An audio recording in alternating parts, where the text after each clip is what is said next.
Video में व्यक्त विचार और राय पूरी तरह से अतिथि वक्ता के हैं। दर्शकों को विवेक की सलाह दी जाती है। माय रीडर्स, एक बहुत लंबे अरसे के बाद हमारी मुलाकात हो रही है।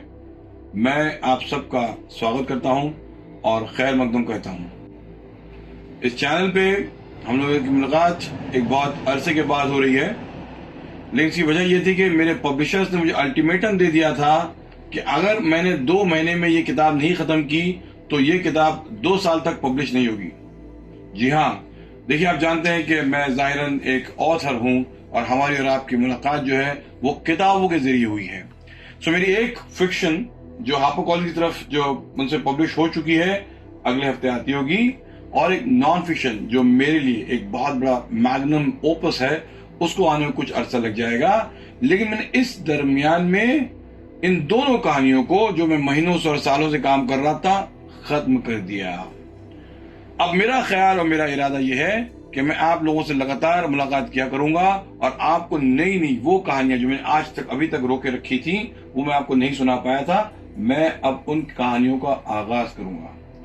आई होप हम लोग इस इंटरेक्शन को फिर से एंजॉय करेंगे, जहां मैं आपको कहानियां सुनाऊंगा और आप मेरी कहानियों से लुत्फ अंदोज होंगे।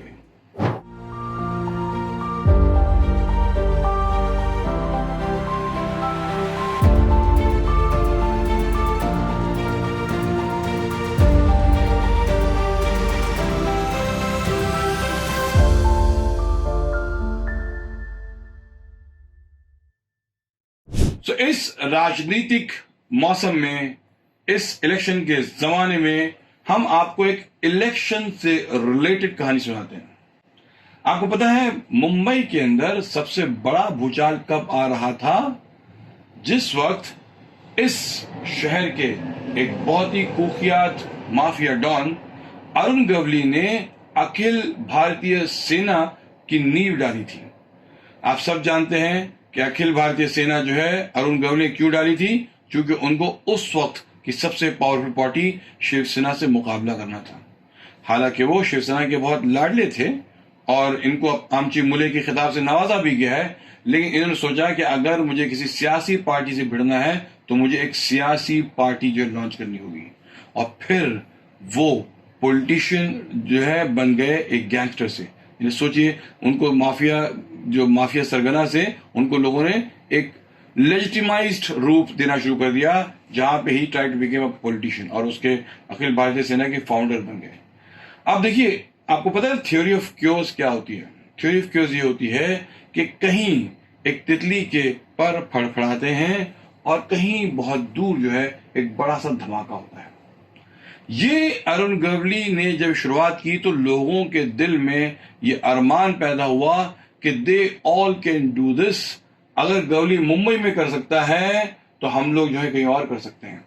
तब कर्नाटका में उस वक्त छोटा राजन के एक बहुत बड़े जो गैंगस्टर थे, जो जवान के राइट हैंड समझे जाते थे, साधु साधु शेट्टी ने भी ऐसी अरमान देखे, ऐसा सपना देखा, और तब उन्होंने एक तुलु नाडु सेना की शुरुआत कर ली। If Gawli can, why can't we? That was idea. और फिर इन्होंने उस पार्टी को शुरू करने की कोशिश की। साधु शेट्टी बहुत पढ़े लिखे व्यक्ति नहीं थे। वो भले गैंग के मामले में बहुत स्ट्रांग थे, उनके कनेक्शन बहुत अच्छे थे। आप मेरी वीडियो देख चुके हैं, आपको साधु शेट्टी का बैकग्राउंड पता है। हमने उनकी पत्नी से बात की है, उनके बेटे ने इंटरव्यू दिया है कि my father was a good gangster. आप जांच देखते हैं, आप उन लिंक्स को फिर से देख सकते हैं। लेकिन साधु शेट्टी के इस सपने के बारे में कि वो एक तुलु नाडु सेना को ला करके कर्नाटका का पूरा इतिहास चेंज करना चाहते हैं, क्योंकि आपको पता है कर्नाटका के अंदर एक ऐसा पूरा खित्ता, एक ऐसा पूरा हिस्सा है जिस हिस्से को जरूरत है तरक्की की, उस हिस्से को आगे बढ़ना है, और वो हिस्सा समहाउ कहीं से लैग कर रहा है। लोग चाहते हैं उस हिस्से को आगे बढ़ाया जाए। अब देखिए, ये अजीब बात है कि लोग पूरे देश की समृद्धि और तरक्की एक साथ चाहते नहीं है। वो लोग देश को बांट बांट के, टुकड़े टुकड़े करके चाहते हैं उसकी तरक्की करें। उनको लगता है ये टुकड़ा बढ़ा दो देश बढ़ जाएगा। हम कह रहे हैं पूरा देश बढ़ाओ, सबको आगे बढ़ाओ, ये टुकड़े टुकड़े में क्यों बढ़ाना चाहते हो? एनीवे, सो ये साधु शेट्टी ने सपना देखा था। चूंकि पढ़ाई लिखाई नहीं थी, वो बहुत एडुकेटेड नहीं थे, उन्होंने एक ऐसे शख्स को जो कॉलेज से पढ़ा लिखा था, जो बहुत एजुकेटेड था, जिसका नाम है जय प्रकाश शेट्टी। ये आदमी उनका स्ट्रैटेजाइजर था। ये आदमी उनका थिंक टैंक था। इस आदमी ने, हालांकि उसकी उम्र सिर्फ 24-25 साल की थी, लेकिन अपने आप में बहुत ब्राइट था। इसके प्लानिंग, इसकी चीजें इतनी बढ़िया थी कि जाके उस जमाने में आईपीएस ऑफिसर के सामने बैठ करके उनसे आर्ग्यू करता था कि साधु शेट्टी को क्लीन चिट दे दो, तो उसके जो केसेस उसके हैं वो ड्रॉप कर दो। तो ये जो हमने इंटरव्यू किया था श्री प्रेमा शेट्टी का, जो साधु शेट्टी की जो है वाइफ थी, इनका मुंह बोला भाई है। और जेपी शेट्टी कहना है कि इन्होंने, प्रेमा जी ने इसको खिला पिला के पाल पोस के बड़ा किया है। तो ये इस फैमिली का काफी जो है कृतज्ञ है और काफी इनसे करीब भी है, इनका बहुत ग्रेटफुल भी है। तो ये उस जमाने से साधु शेट्टी के साथ मिल गया था और ये उनकी हेल्प कर रहा था पॉलिटिकली, ताकि ये ग्रो करे। यानी अभी आप इस मुलाकात को आप देखेंगे, अभी आप जब देखेंगे किस तरह से जेपी शेट्टी ने अपना करियर, यानी 17 साल का 16 साल का लड़का था कॉलेज में, और इस लड़के ने बड़े बड़े दिग्गजों को मार पीट के उनकी हालत बिगाड़ दी, और इसने जो अपना प्रोग्रेस ग्राफ आपको बताया, I am sure you want to enjoy this story. लेकिन इस जेपी शेट्टी से मिलने में उनको साल भर लग गए। अगर आपने अभी प्रेमा शेट्टी का, आपको अगर वो आपने वीडियो देख लिया होगा जो हमने कई महीनों पहले किया था, और हमको इससे मिलना था जेपी शेट्टी से, क्योंकि दरअसल हमारी किताब का हिस्सा है जहाँ पे प्रेमा शेट्टी जी उस किताब में आपको दिखेंगी, हम उनका प्रोफाइल भी कर रहे हैं इस किताब के अंदर। तो हमसे कहा गया था, दर्शन ने हमसे कहा था कि मुझे जो है जेपी शेट्टी से बात करना चाहिए। सो I try to track down this mister JP Shetty, and मैं खुद अकेले नहीं, मैंने अपनी पूरी टीम को, आपने शेर सुना होगा कि दश्त दश्त सहरा बिना छोड़े हमने, बहरे जुल्मात में दौड़ा दिए घोड़े हमने। यानी एक शेर ये है कि हमने उनको ढूंढने के लिए सिर्फ वीरानों में, बयाबानों में नहीं, बल्कि समंदरों में, रेगिस्तानों में डाल दिया। मेरी पूरी टीम इनको किसी ने ट्रैक डाउन कर रही थी और ये सभाओं से मिल रहे थे। इनके बहुत से बहाने थे। I mean I think may be he was a numbered man, may be he was scared कि somebody will bump him of, या इनकी लाइफ में there was a price on his head, मुझे नहीं पता, क्योंकि अपनी जिंदगी में बहुत से खतरे फेस किए ऐसे भी। जाहिर सी बात, अगर साधु शेट्टी के क्लोज हैं तो इनको दूसरे जो राइवल गैंग के लोग हैं वो भी जो है इनको निशाना बनना चाहेंगे। बहुत मुश्किलों से हमने किसी तरह से उनको अंधेरी की एक बरिस्ता में हमने उनको कॉर्नर कर लिया, और वहां पे हमने वो फोन्स जो बहुत अच्छे कंड्यूसिव नहीं होते शूट करने के, हमने उनकी कुछ शूटिंग्स की और उससे कुछ बातें की, और फिर हमने उसका इस बात का विश्वास दिलाया कि हम उसको मिसयूज नहीं करेंगे। और फिर बहुत बातें और बहुत कन्विंस करने के बाद जेपी शेट्टी इस बात पे तैयार हुए कि हमको साधु शेट्टी की तुलु नाडु सेना की इनसाइड स्टोरी बताएंगे, और फिर किस तरह से उन्होंने उसको एक बड़े लेवल पे ले गए।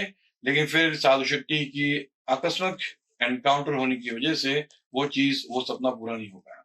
लेकिन फिर भी ये कहानी अपने आप में बहुत रोचक, बहुत इंटरेस्टिंग है, और आप, आई एम श्योर, इस कहानी को सुनेंगे तो आपको पता चलेगा कैसे एक 24 साल का लड़का अगर ये तय कर ले कि एक गैंगस्टर जो फिलहाल रिफॉर्म होना चाहता है, जो चेंज होना चाहता है, उसको रिफॉर्म ही नहीं करेगा, बल्कि वो एक प्रांत, एक पूरे स्टेट के अंदर एक नई किस्म का रेवोल्यूशन ले आएगा। तो उसकी कहानी उसके जरिए ही सुनिए कि ये इसने किस तरह जेपी शेट्टी ने उसको चेंज किया, किस तरह से बड़े बड़े प्लान थे, लेकिन पुलिस जो है साधु शेट्टी के पीछे पड़ गई। And Sadhu Shetty, because he was not thinking on a very what you से इंसाइटफुल वे, बहुत दूर की नहीं सोच पा रहे थे, वो सिर्फ पॉलिटिकल पार्टी के बारे में सोच रहे थे। तो उनके दुश्मन यानी छोटे शकील, दाऊद और लोगों ने कहीं से कहीं उनकी जो चीजों में, प्लान में बाधाएं पैदा की। ये कहानी सिर्फ जेपी शेट्टी के एंगल से है। हम इसको पूरी हर तरह से कहानी को ले जाके कॉम्प्लिकेट नहीं करना चाह रहे, आपसे इनकी कहानी सुनिए। हम इनकी कहानी से अपना मत नहीं व्यक्त करना चाहते हैं। वी डोंट वांट टू से कि ये कहानी कितनी सच है, कितनी गलत है, कितनी झूठ है, कितनी सही है। आप सिर्फ सुनिए। You should listen to the story as a मनोरंजन, और आप खुद डिसाइड करिए। मैंने हमेशा कहा है कि एज अ जर्नलिस्ट हमारा हमेशा से आदत रहना चाहिए, we will not sit on judgement, we will only raise questions. आप सिर्फ पढ़िए और आप सुनिए, और उसके बाद आप एंजॉय कीजिए, और उसके बाद आप तय कीजिएगा ये कहानी कितनी अच्छी है, कितनी सही है, और इस कहानी में क्या हो सकता था। So now we will take you on to Mr. JP Shetty's exclusive interview, which we managed to get after 1 year of hard work.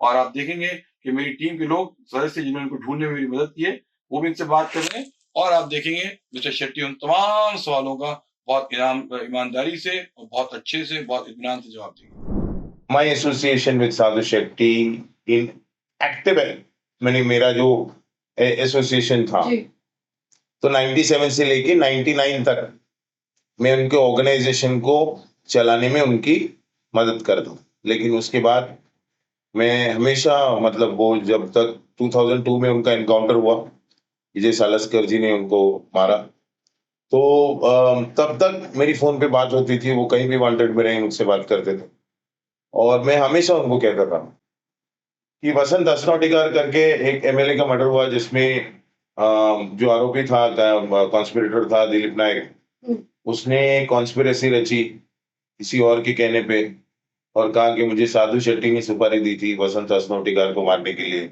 जबकि साधु शेट्टी का कोई संबंध ही नहीं था। वसंत असनोटिकर, हमारा कारवार से कोई संबंध ही नहीं, कारवार से और कारवार पोर्ट से हमारा कोई संबंध ही नहीं, क्योंकि हमारा तो पोर्ट मैंगलोर है। हमको कारवार से कोई संबंध नहीं है हमारा, और हमको कोई इंटरेस्ट भी नहीं था कारवार का, है ना।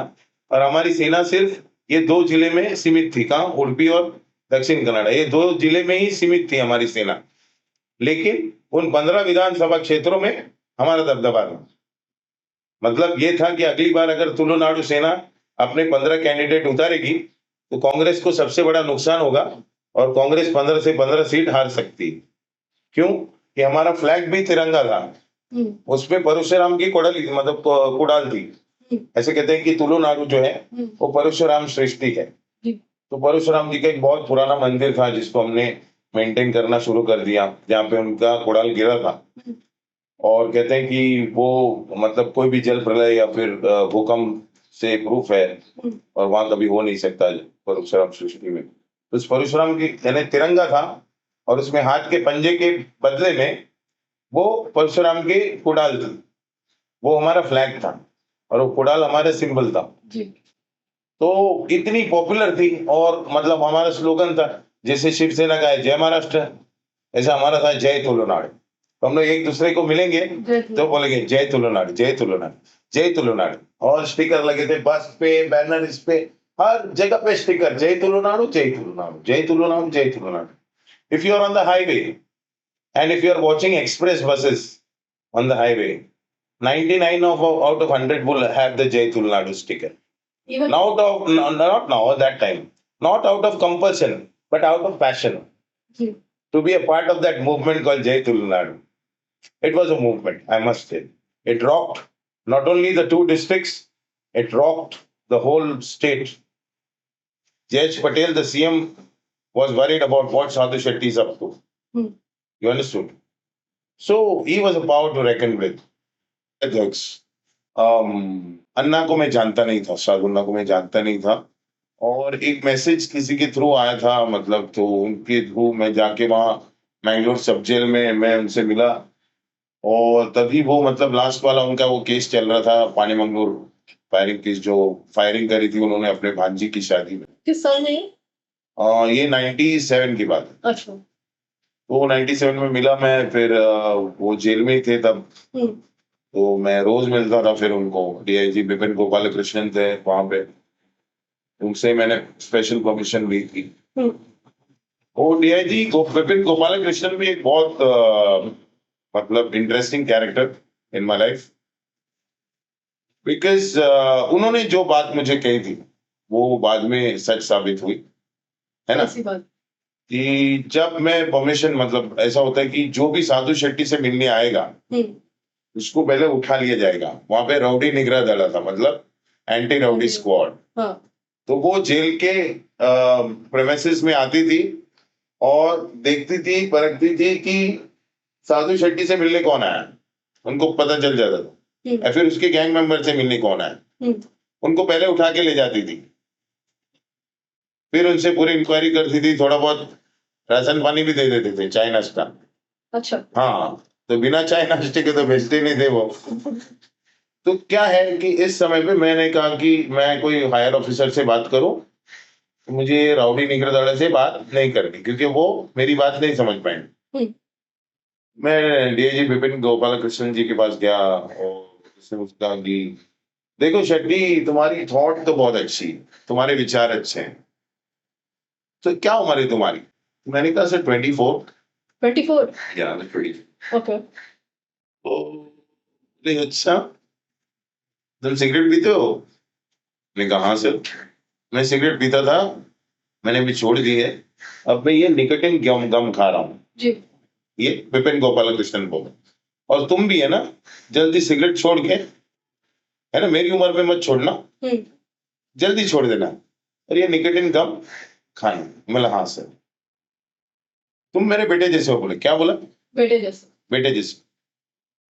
और तुमको मैं ये एडवाइस दूंगा जी। कि 25 साल से जो क्राइम कर रहा है हम्म और जिसके ऊपर हेनियस क्राइम्स है, मतलब मर्डर, किडनैपिंग, एक्सटॉर्शन या 307, ऐसे हेनियस क्राइम से एक नहीं 100, उस आदमी को का रिहैबिलिटेशन के बारे में तुम बात कर रहे हो? हाँ, उसके ह्यूमन राइट्स के बारे में बात कर रहे हो? जिसने इतने लोगों के ह्यूमन राइट्स को वायलेट किया, जी। उसके ह्यूमन राइट्स के बारे में तुम उससे बात कर रहे हो, सीनियर आईपीएस ऑफिसर से। तुम्हारी जगह पे कोई और होता ना शेट्टी, तो I would have kicked him. Yeah, जी। Yeah, this is what Vipin Gopal Krishnan said. He's a crook of the third grade. जी। He's a crook of the third grade. Sadhu Shetty is a crook of the third grade. This is what Vipin Gopal Krishnan said. He said, ये सब उसकी दुकान है. He's an extortionist. दहशत उसकी दुकान है, और दहशत की वजह से उसके पास पैसा आता है, और अभी उसको स्टाइल चेंज करना है. हम्म उसको ये ऑर्गेनाइजेशन बना के इसके माध्यम से एक्सटॉर्शन करना है, और तुम सॉफ्ट टारगेट बनोगे. JP Shetty, you will have mud and soil all over your body. This is what he said. This is what he predicted, Yeah. and Was it- that was right up to some extent, How was it right? because I was unpopular. I was known as Sadhu Shetty's man Right. when I had nothing to do in my whole bloody life in even one of his crimes. Hmm. मैं उनके कोई भी crime में उनका मैं साथीदार नहीं. So you had a clean hand. Yeah, of course, I have a clean hand, a heart, and a clean soul. तो साधु शेट्टी जी का ये मानना था कि वो अरुण गौली जी के बड़े फैन थे, Okay. और उनके मतलब उन दोनों के बॉसेस के बीच में जो भी मसला होगा, साधु अन्ना का अरुण गौली जी से हमेशा बहुत कॉर्डियल रिलेशन रहा है. उसके बाद अन्ना बोलते थे, देख क्या है कि दसरा मेळावा में बाळा साहेब ठाकरे ने कहा था, तुमचा गाऊत तर आमचा गवळी. मतलब इतना प्यार करते थे. लेकिन वही अरुण गवली जब पॉलिटिशियन बनना चाहता था, अपने दम पे एक संगठन खड़ा करना चाहता था, और पूरे मुंबई शहर में अपना एक वजूद बनाना चाहता था, तो वही शिवसेना की गवर्नमेंट, हम्म वही शिवसेना जो कि 95 से लेकर 99 तक महाराष्ट्र में सत्ता में थी, पहले मनोहर जोशी और फिर नारायण राणे मुख्यमंत्री थे, तो उस कार्यकाल में ये था कि अरुण गवली की आवाज को दबाने की कोशिश महाराष्ट्र शासन और शिवसेना गवर्नमेंट ने की थी. लेकिन गवली और अखिल भारतीय सेना की ताकत जो है वो कम नहीं हो पाई थी. हम्म शिवसेना गवर्नमेंट अनपॉपुलर हो गई थी. तो ये सबसे इम्प्रेस थे साधु शेट्टी, और कहते थे कि हमको भी कर्नाटका हिलाना है. तो उस बेस पे हमने ये स्टडी किया कि उडुपी और दक्षिण कन्नड़ा को कर्नाटका से अलग करके, और कासरगोड डिस्ट्रिक्ट को केरला से अलग करके एक सेपरेट स्टेट, जी। तुलुनाडु स्टेट की घोषणा की जाए, क्योंकि हमारे पास एयरपोर्ट है, मैंगलोर एयरपोर्ट, हमारे पास मैंगलोर पोर्ट है ना, और हम एक छोटा सा बहुत सक्सेसफुल स्टेट इंडिया में हो सकते थे इकोनॉमिकली, क्योंकि हमारे बहुत सारे लोग बाहर भी हैं, यानी कि एक घर से एक आदमी एनआरआई है, right. So we would have been one of the richest states after Haryana and Punjab, Tulunadu. लेकिन कुछ एस्टैब्लिश लोग हैं, पॉलिटिशियंस हैं, जो ये नहीं चाहते.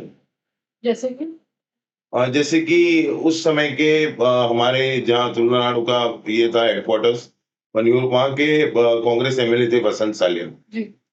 तो वो नहीं चाहते थे कि मतलब ये ऐसा हो. और वहाँ की एसपी थी तब सविता हांदे, जिन्होंने एएसपी होते समय साधु शेट्टी को अरेस्ट किया था, और उसके बाद उन्होंने रेड कर दिया उनके घर पे 400 आदमी लेके. वो घास काटने वाला कोयता छोड़ के उनके उनके पास कुछ नहीं मिला। फिर 10,000 लोग इकट्ठा हो गए, अगले दिन कोर्ट में से बाइज्जत बरी हो गए साधु शेट्टी जी। ये किस बरस की बात है? ये 98 की बात है। उसके बाद मैंने स्टीवन डेविड को अप्रोच किया इंडिया टुडे और कहा कि हम एक डेमोक्रेटिक मूवमेंट चला रहे हैं और एक criminal main stream of society में आना चाह रहा है, इतना पॉपुलर है, लोग इतना सपोर्ट उसको कर रहे हैं, फिर भी गवर्नमेंट उसकी आवाज को दबाना चाह रही है और हम अपनी आवाज को देश के कोने कोने तक पहुंचाना चाहते हैं। तो स्टीवन डेविड और राजशेखर उनके फोटोग्राफर आके 3 दिन उडुपी में रुके और जिस सेना ने जून 97 में जन्म लिया था, उस सेना का मई 4th एडिशन 1998 मतलब 1 साल से पहले है ना स्टोरी आ गई थी इंडिया टुडे। मतलब जपनियों जहाँ अन्ना का घर था वहां पे दिन में कम से कम 500-600 लोग आते थे। जी। मतलब बाकायदा वो विजिटिंग स्लिप आता था, कौन कहाँ से आया है, किस वजह से आया है, मदद मांगने आया है, उसका कोई कुछ काम है, कोई उसको क्या क्या काम, वो सारी डिटेल उस चिट्ठी में होती थी अच्छा। और प्रायोरिटी के हिसाब से ऑर्गेनाइज करके देते हाँ। हैं। और मतलब जो लोग बहुत काफी दूर से आए हैं उनके लिए खाने की व्यवस्था भी रहती थी। मतलब it was a whole hearted approach of लोगों से जुड़ने वाला। उसी दौरान क्या हो गया कि ये सेना का जो ब्रीफिंग है वो साधु शेट्टी अपने बॉस छोटा राजन को दे नहीं पाते थे because he didn't know how to explain it. हम्म। तो उस सिलसिले में मेरी बात छोटा राजन जी से होने लगी।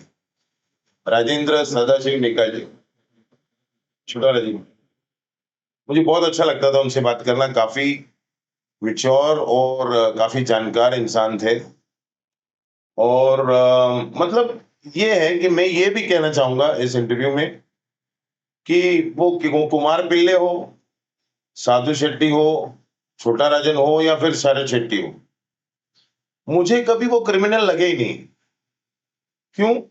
कि मैं हमेशा उनसे दिल से जुड़ा और वो मुझसे दिल से जुड़े और हमारे बीच में कोई दिमाग वाला खेल नहीं है और किसी से किसी को खतरा नहीं है और कोई किसी को धोखा नहीं देने वाला। मुझे हमेशा साधु अन्ना बोलते थे, जेपी तेरे से मेरे को ज्यादा जमता नहीं है लेकिन तू दोगला नहीं है। वो हमेशा कहते थे कि जेपी, ऐसा हाथ जोड़ के, जेपी तू बहुत बड़ा हाथी है, सफेद हाथी। या तो तेरे को धर्मस्थल के वीरेंद्र हेगड़े जी पाल सकते हैं या फिर उडुपी मठ के स्वामी जी लोग, मेरे जैसे गरीब आदमी का काम नहीं बोल रहे हैं।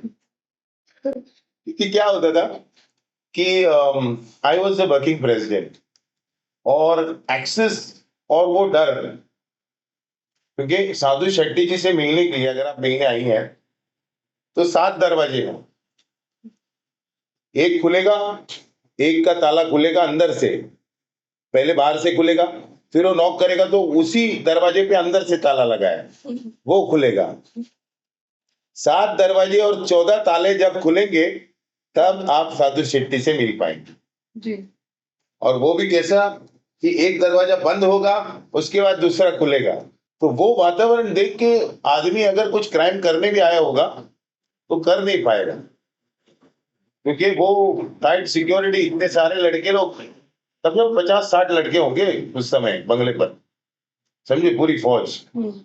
और एक से एक सब तुरम खान, 4 मर्डर, 5 मर्डर, 6 मर्डर, बाप रे बाप।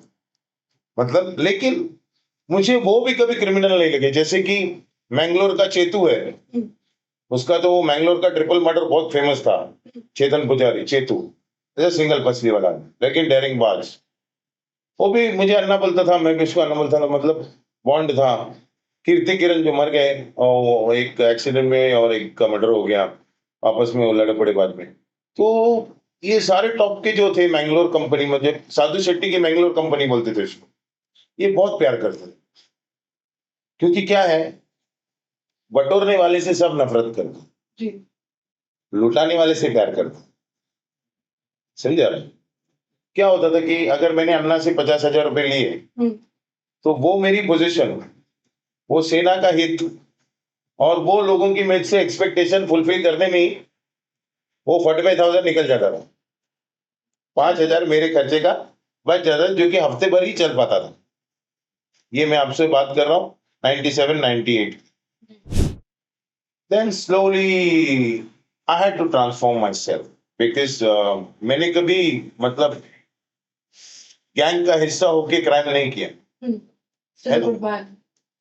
तो लेकिन वो धब्बा जो है साधु शेट्टी के आदमी का, ये कोई नहीं बोलेगा कि जेपी शेट्टी जो है साधु शेट्टी का आदमी था तुलनाडु सेना में। इतना स्पेसिफिक कोई बोलेगा नहीं। ये लोग क्या बोलेंगे, ये साधु शेट्टी का राइट हैंड मैन था। जैसे कि मैंने बोला। हाँ, मतलब लोग क्या सोचेंगे, वसूली भी यही करता था और मतलब सामान भी यही लेके आता था, जो कि नहीं था। और मतलब खूबी ये है कि साधु शेट्टी ने कभी चाहा नहीं कि मैं क्राइम करूं। उन्होंने हमेशा मुझे बचा के रखा। वो अपनी गाड़ी में मुझे नहीं बैठने देते थे।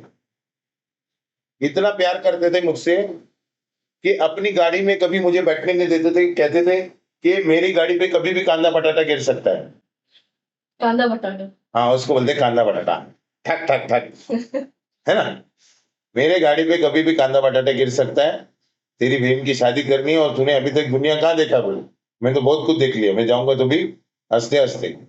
लेकिन तेरे को अगर मैं चला गया तो इस सेना को तेरे को आगे बढ़ाना है, ये बोलते थे अल्लाह, इसलिए तेरे को जिंदा रखना है बोले। इतना गर्व भी था उन्हें। हाँ, मेरे को एक बार फोन भी आया था, मतलब शकील भाई के यहाँ से कोई फोन किया और कहा कि बोले तेरे को ठोक डालेंगे। बोले क्यों भाई? तो बोले तू बटले का बहुत खास आदमी है और बोले बटले को ठोकेंगे तो तू भी रहेगा ना साथ में। मैं बोला वो मेरे को कभी अपनी गाड़ी में बैठने नहीं देते। मैं बोला अच्छा, इतना प्यार करता है बटला तेरे से? अच्छा। तो बोले, मैं बोले क्या हो गया भाई, मेरे को कुछ पता नहीं। बोले तेरे को कुछ पता नहीं, हम लोग बटले को ठोकने वाले हैं। बोले कौन बटला भाई? बोले साधु शेख। हम लोग शकील भाई से आते बोल रहे हैं और सब हमारी फील्डिंग लग गई है, उसको ठोकने वाले हम लोग। बोले बोले भाई मेरे, मुझे पता नहीं आप लोगों की क्या दुश्मनी है। बोले बहुत नादान बन रहा है, सब पता है तेरे को, बहुत शातिर है तू, है ना। और ये सब बोल बचन हम लोग के साथ मत करना, है ना। और तू हमारी मदद नहीं करेगा तो कोई और कर देगा, है ना।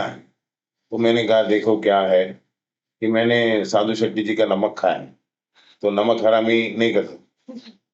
तो वहां से आवाज आ रही, बोले नमक खाया ना, अभी गोली खा, है ना।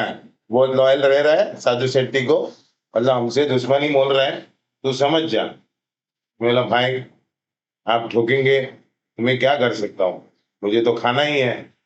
हाँ खा फिर, हाँ ठीक है। ऐसा करके रख दिया। लेकिन वो जब इंसिडेंट मैंने साधु शेट्टी जी को बयां किया तो सरप्राइजिंगली एक इतने बड़े डॉन के चेहरे पे मौत का खौफ दिखा मुझे।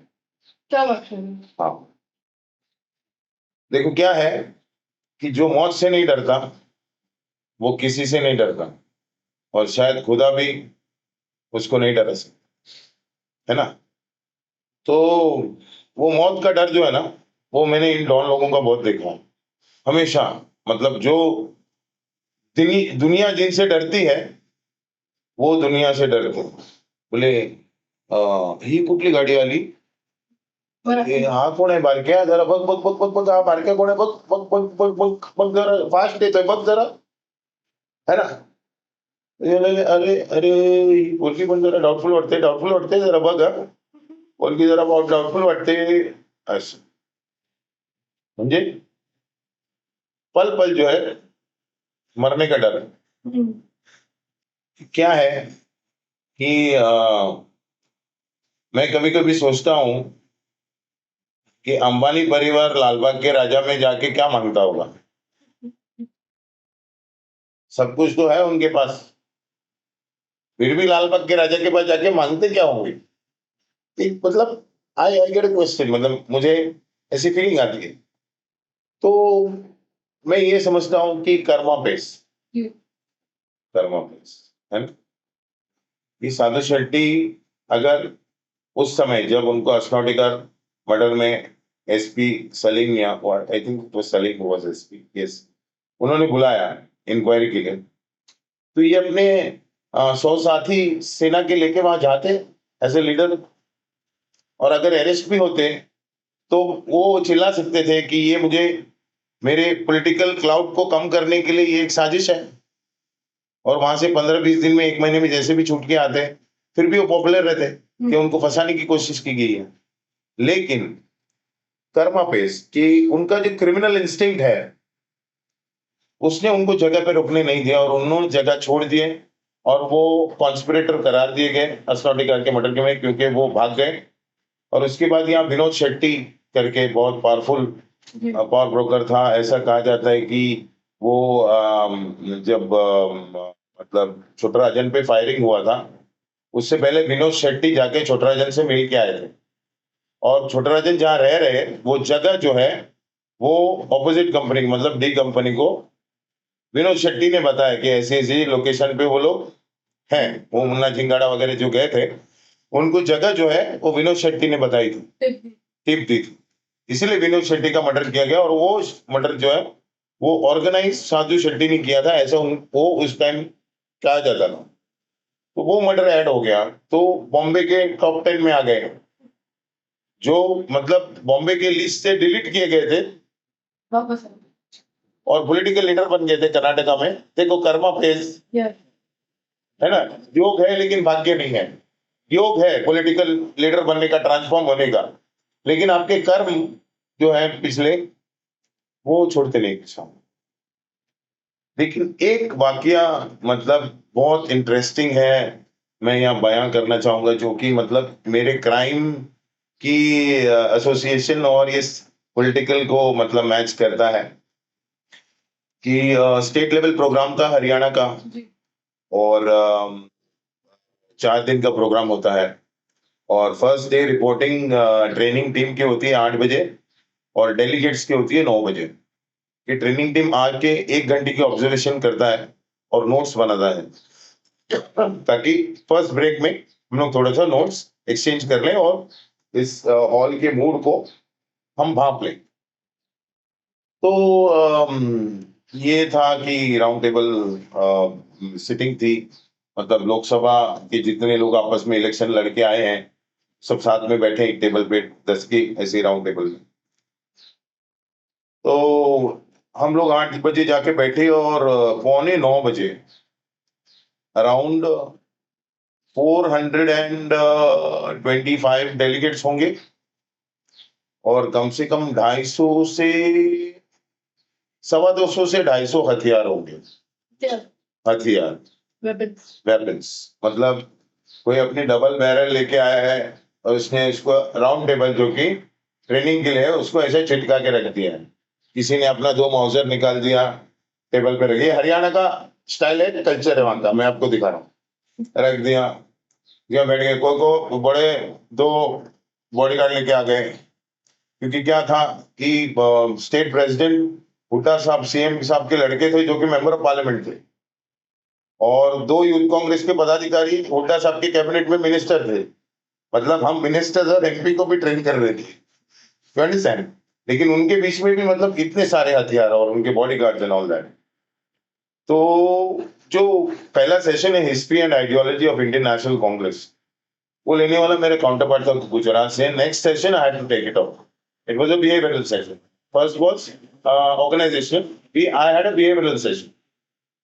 तो मुझे वो बोलता है, जो मेरे बगल में बैठा था, मेरे को बोलता है, सेफ्टी ये कहाँ आ गया अपन? बोले क्या हो गया? बोले यार ये अपन हरियाणा के यूथ कांग्रेस के ट्रेनिंग प्रोग्राम में आए हैं या कश्मीर के मिलिटेंट कैंप में आए हैं? बोले बोले क्या हो गया? बोले इतने हथियार तो मैंने यार पिक्चर में भी नहीं देखा, ये कांग्रेस है कि क्या है? बोले इतना हथियार। बोले ये यहाँ का कल्चर है, घर घर में गन है, इसमें क्या है? नहीं नहीं यार, मैं जो है नहीं, ये सेशन नहीं ले सकता, क्योंकि ये ना बहुत रिस्की है, और जो मैं तो नहीं ले सकता। सेफ्टी तू ले लेना। उन्होंने तेरे बोलने से थोड़ी होगा, चैनल है, जब मेरे को बताएगी तब मैं ले लूंगा। और फिर मेल इसने कर दी कि मैं नहीं लूंगा, शेट्टी ले सकता है एंड ऑल दैट। एंड मेरे को फोन आ गया वहां से डेप्यूटी डायरेक्टर का, बोले Shetty you can do it, but I need all the weapons out and the training to begin at 9 sharp. I said, I will, sir, I will. तो मैंने mic ली और मैंने कहा, हरियाणा यूथ कांग्रेस में चुन के आए हुए सभी पदाधिकारियों का हार्दिक स्वागत। मेरा नाम जयप्रकाश शेट्टी है। शेट्टी मतलब हम लोग दक्षिण के जाट हैं। बुद्धिमत्ता और ताकत में इस देश का सबसे खतरनाक कॉम्बिनेशन। मिस वर्ल्ड से लेके अंडरवर्ल्ड तक कोई भी ऐसा क्षेत्र नहीं जिसमें हमने ऊंचाई हासिल नहीं की, जिसमें हमने शिखर नहीं छुआ। तो मैं ये बताना चाह रहा हूं कि इतना एग्रेसिव हमारी नेचर, हमारा डीएनए होने के बावजूद इतिहास गवाह है कि शेट्टी ने ना कभी अपने कमर पर और ना कभी अपने दीवार पर बंदूक टांगी।